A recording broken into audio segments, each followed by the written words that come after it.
इसी पर आते हैं। अब परमात्मा लेकर के गरीबदास जी की आत्मा को और सचखंड पहुंचे, सतलोक में पहुंचे। सतलोक का आपको दास वर्णन कर रहा है कि वहां 3 पोर्शन है सतलोक के, सचखंड के। जैसे अपने राजधानी है दिल्ली की, एक तो उसमें बाह्य क्षेत्र है बाहर का जिसमें गांव आते हैं, वो भी दिल्ली ही कहलाती है।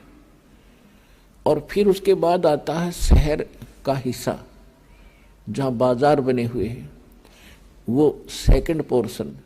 उसके बाद आता है अपनी राजधानी स्थान, अपने जो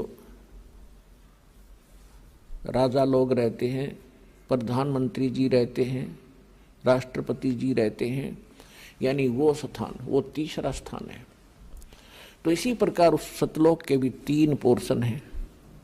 बाहर का जो स्थान है, बाह्य क्षेत्र है, उसमें झरने बह रहे होते हैं, बाग बगीचे हैं सदाबहार, बहुत सुंदर वहाँ महक उठ रही होती है और झीनी झीनी आवाज़ वहाँ पर बजती रहती है जो बहुत सुहाती है, कानों को अच्छी लगती है। तो वहाँ कोई दुख नहीं, कोई कष्ट नहीं, कोई रोग नहीं, राग द्वेष नहीं, अभाव नहीं किसी वस्तु का, जिस कारण से वहाँ राग द्वेष नहीं। और सबको एक जैसा शरीर है, सबको एक जैसा ही वहाँ पर व्यवस्था उपलब्ध है। वहाँ कोई छोटा और बड़ा नहीं, वहाँ कोई अमीर और गरीब नहीं, वहाँ कोई शूद्र और उच्च वर्ण के नहीं, ब्राह्मण नहीं। तो वहाँ फिर राग द्वेष होता ही नहीं। और वैसे भी वो शरीर जो आपको मिलेगा वो शुक्रम कायम ऐसना विरम, वहाँ जो आपको शरीर प्राप्त होगा उसमें नाड़ी तंत्र नहीं होगा, एक तत्व से बना हुआ होगा। उसकी बनावट और उसके अंदर जो मशीनरी है वो बहुत अच्छी होती है, वो कभी नाश नहीं होती। और वहाँ जो आप खाते पीते हो वो कहीं विसर्जन करने के लिए नहीं जाना पड़ता, उस बॉडी में उतना ही कंज्यूम हो जाता है। उसमें एक ऐसा सिस्टम मालिक का अपनाया हुआ है। तो कहने का भाव ये है कि वो सुख हम यहाँ खोज रहे थे युगों से। अब जैसे नमक की बोरी में 1000 बोरी रखी हो नमक की, उसमें खांड का टेस्ट कोई ढूंढे तो वहां तो हो ही नहीं सकता। वो तो बूरा की बोरी में मिलेगा और दोनों एक जैसे कलर में एक जैसे हैं, रंग एक जैसा है, बोरी एक जैसी है। इसी प्रकार उस सतलोक की या नकल है। सतलोक में एज इट इज सृष्टि है। यहाँ तो ये अब खत्म हो गए, जैसे पेड़ प्याड़ ये तो कति कंडम हो गया काम सारा ही। इसलिए उसको सतलोक, अमरलोक, अजरलोक कहते हैं। वहाँ कोई वस्तु नष्ट नहीं होती। और यहाँ पर आप देख रहे हो ऐसी ही व्यवस्था है, ऐसे ही सृष्टि है और ऐसे ही वहाँ बाग बगीचे हैं, ऐसे ही पुरुष स्त्री हैं। और ये नकली संत सतलोक की महिमा गाते हैं, राधा स्वामी वाले या और भी कोई भी कबीर पंथी हैं, कहते हैं वहाँ प्रकाश ही प्रकाश है, चेतन ही चेतन है, और परमात्मा निराकार है। आत्मा परमात्मा में ऐसे जाकर मिल जाती है जैसे बूंद समुद्र में, बस कोई अस्तित्व नहीं रहता। तो ये कहते हैं सटदल उवा बाई बकदा, ये उवा बाई बक्के थे। इनको ना आत्म अनुभव, स्वानुभव नहीं, न इनको परमात्मा का ज्ञान समझ में आया, न इनको गुरु ठीक मिले, जिस कारण से इन्होंने ऐसे विधान सिद्धांत बनाकर हमें भ्रमित कर रखा था। तो वहाँ पर ये सृष्टि, ये स्थिति है और वहाँ जाने के बाद आपकी फिर कभी मृत्यु नहीं होती। अब एक सोचने की बात है, एक गरीब आदमी जिसके पास मुश्किल से 1-2 कमरों का मकान हो और उसको कोई कह दे चाल तुझे 500 एकड़ जमीन बना बनाई कोठी इतनी सुंदर और उसको चल वहां तुझे देता हूं, या तो उसका विश्वास नहीं होगा, और विश्वास होगा 2 मिनट लाओगा, छोड़ेगा ढूंढने, इनका पड़ा रहेगा, चल अपना हमारा ही मौज, वो पड़ा रहेगा कि जिसका कोई बरतो चाहे ना बरतो। तो ऐसा ही है जो दास आपको बता रहा है, या तो आपका विश्वास नहीं होगा लेकिन विश्वास दास करा के छोड़ देगा।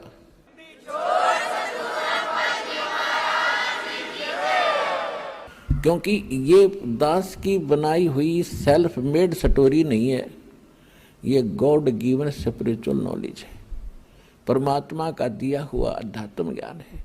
और जिन महापुरुषों ने देखा उनका बयान है, वो बयान आपको सुना रहा है दास। आप उस बयान को पढ़ नहीं सके, समझ नहीं सके, इसलिए एक वकील की जरूरत पड़ती है। इसी प्रकार दास आपका वकील का भी काम करेगा उस परमात्मा के दरबार में। कर ले गुरु वकील मुकदमा भारी है, भाई कर लो गुरु वकील मुकदमा भारी है। ये बहुत भारी मुकदमा है, इसके लिए वकील की जरूरत पड़ेगी, वकील भी पूरा हो। जिन विधान का नहीं पता, संविधान का नहीं पता, और वो वकील बने फिरे हैं, दस यानी नकली संत बने फिरते हैं। ऐसे संतों को करने का, ऐसे वकीलों को भी करने का कोई फायदा नहीं जो वहां जवाब ना दे सके। तो इस दास के अतिरिक्त विश्व में इस विधान का कोई भी जानकार नहीं है पृथ्वी पर वर्तमान में।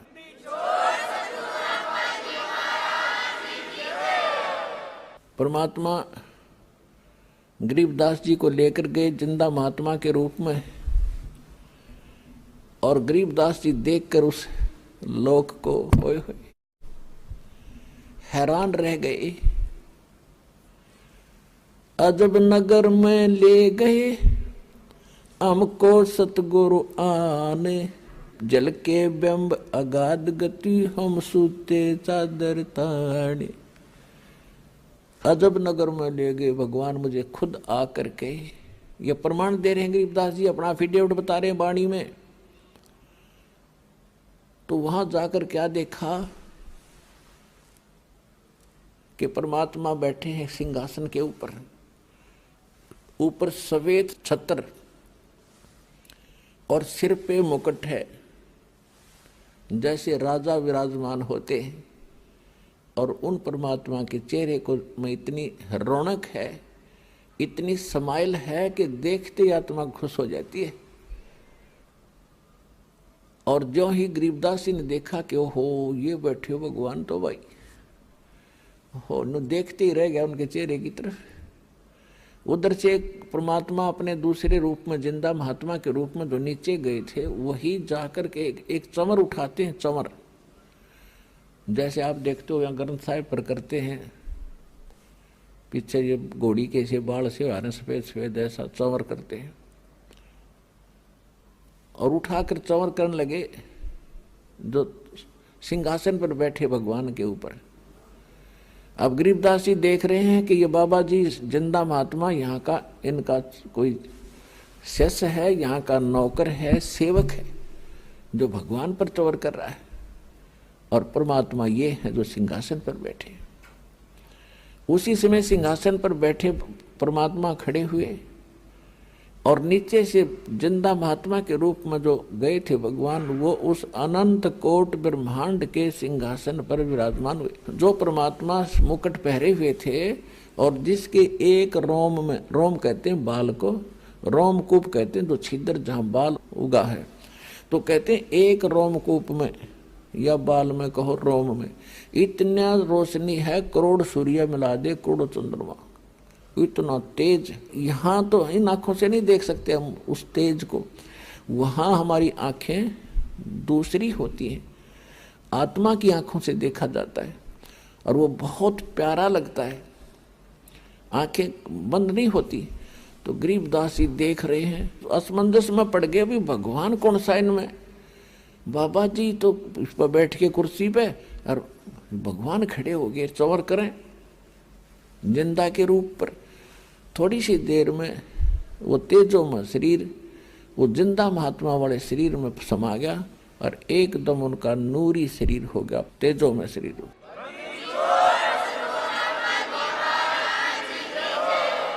और चंवर अपने आप हवा में हो रहा है, ऐसे अब हवा में ऐसे घूम रहा है। अब गरीबदास जी असमंजस में पड़ गए, आश्चर्यचकित हुए। तब परमात्मा ने उसको कई घंटे तक वहाँ ज्ञान सुनाया कि बेटा आप देख रहे हो ये स्थान है तुम्हारा। आप यहाँ रहा करते थे, चींटी तले का हाथी तक, गधे कुत्ते सुअर बने फिर रहे हो। वहाँ राजा बनकर, इंद्र बनकर, स्वर्ग में देवता बनकर आप फूले नहीं समाते हो। वो तो नरक है, वो तो कीड़ा की कुंड का आग्रह ना, वो स्थान है वो 21 ब्रह्मांड इस लोक की तुलना में। वो तो गरीबदास देख ही रहे थे कि सचमुच भगवान है। अब कहते हैं गरीबदास जी को मालिक ने बताया कि मैं भाई चारों युग में जाता हूँ। जो उन्होंने उनको कथा सुनाई सारी, वो ज्यों की तो गरीबदास जी ने आकर नीचे बोली और वह नो की नो लिखवा दी गई। तो कहा कि मैं काशी में धानक रूप में रहा करता था, वहाँ दिखा करता, लोगों को कपड़ा बुनता, और मैं एक एक दिन बेटा हजार हजार जगह प्रगट होकर और अब तेरे भाई बहनों को ज्ञान सुनाया करता। लेकिन वो तो इतने अंधे हो लिए, इस काल की भांग पिए पड़े हैं भाई, उनकी आंखें नहीं खुलती। मैं रोवत हूँ सृष्टि को, सृष्टि रोवे मोहे, गरीबदास इस वियोग को हो समझ न सकता कोई। गरीबदास जी को भगवान समझा रहे हैं कि गरीबदास वो सभी मुझे खोद रहे हैं। हे सुखदाई परमात्मा, हे संकट मोचन, हे मंगल करने वाले परमात्मा, आप कहाँ हो, हमें सुख दो। और मैं जब जाके कहता हूँ कि मैं परमात्मा हूँ तो ये मेरी मानते नहीं, मेरा ज्ञान नहीं सुनते। हमरा ज्ञान किने ना सुनिया, ये पर भी लेन जात है दुनिया। पर भी नहाने जाते हैं कुंभ के मेला पे, और उड़ा कत्लेआम हो जाता है, एक्सीडेंट दुर्घटना में मर जाते हैं, और कोरा पाप कमाते हैं, वहां कोई लाभ नहीं। उन बच्चों को काल ने इनको इतना भ्रमित कर दिया। तो गरीबदास जी कहने लगे परमात्मा अब मुझे यही रख लो। परमेश्वर ने कहा बेटा ऐसे नहीं रखा जाता। जैसा आपको पहले बताया था दास ने कि काल भगवान का और परमात्मा का एक एग्रीमेंट हुआ था। तो उसने ये कहा था कि भगवान आप अपना ज्ञान सुना के अपना बनाकर जो हृदय से आपको चाहे, आपके ज्ञान को माने और आप में हृदय से आपको चाहेगा तो वो आपका, बाकी मेरे। जबरदस्ती ना करना, बलपूर्वक ना ले जाना। परमात्मा ने कह दिया था कि ठीक है मैं बलपूर्वक नहीं लेके जाऊंगा और अपना ज्ञान सुनाऊंगा। और दूसरी बात यह है कि जब आप यहाँ से गए भक्ति धन से परिपूर्ण थे, उतने ही भक्ति कमाई करके यहाँ आ सकते हो, वैसे नहीं आ सकते। अब तो मैं लाया हूं आपको, लेकिन आप यहाँ रह नहीं सकते। अब बालक थे, आंखों में आंसू भर आए, क्योंकि वहां जाने के बाद पता चलता ये क्या है, ये तो नरक दिखाई देता। यहाँ का चाहे सारी पृथ्वी का राजा हो, कति नरक दिखाई देता उस सुख की तुलना में। तब परमात्मा ने कहा कि बेटा तू चिंता ना कर, मैं तेरे साथ रहूंगा और ये ऐसा मंत्र दूंगा जल्दी ही आप भक्ति युक्त हो जाओगे। ऐसा नाम दूंगा सतनाम और सारनाम कि बहुत जल्दी भक्ति धनी बन जाओगे। अपने आत्माओं, इस आत्मा को हमने भक्ति से चार्ज करना है, भक्ति से फुल करना है, तब यह काम करेगी, तब ये भक्ति युक्त होकर के वहां